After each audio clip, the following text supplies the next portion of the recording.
regulated militia, being necessary to the security of a free state, the right of the people to keep and bear arms shall not be infringed, as said by the Second Amendment of our nation's Constitution.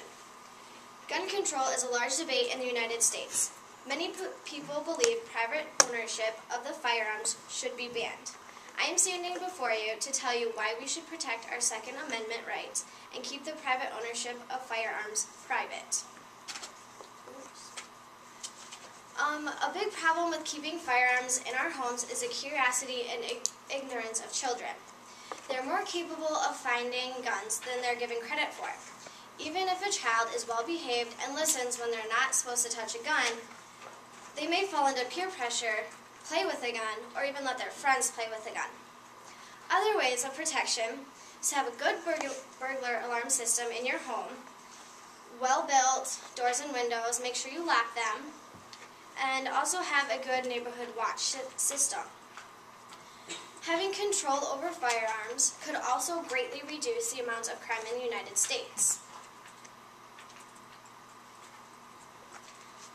Now, reasons to protect our Second Amendment rights. Curious children we can still be safe and keep our guns by storing them unloaded in a gun case that's locked and have the key hidden or where a child cannot reach.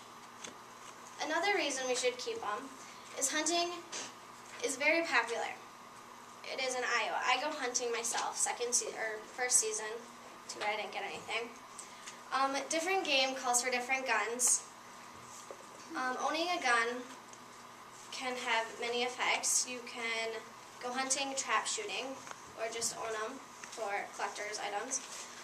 Home-owned guns are not entirely dangerous, as society says. From my personal experience, we've had guns in my house since I've been born. We have well over 30 of them, at least 3 gun cases full, ranging from Remington 12 to 20 gauges, a couple Mossberg 500s, both pump and bolt action, and plenty of others. All of my siblings and I went through Hunter Safety Course, which is a weekend-long course in Iowa. You have to know the steps, you have to go to classes, and then over the weekend you actually participate in handling the care of a gun, except they're wooden, and you go around and you do various activities with them. A final reason to own a gun is that a gun is very often the best tool one can have on hand to counter a threat to one's life and or the lives of your family. One must accept responsibility of one's own security. To deny a human right to defend him or herself from any threat is the most grievous crime against humanity that I can think of. So to own a gun for the purpose of defense is one of the most universal and basic human rights, period.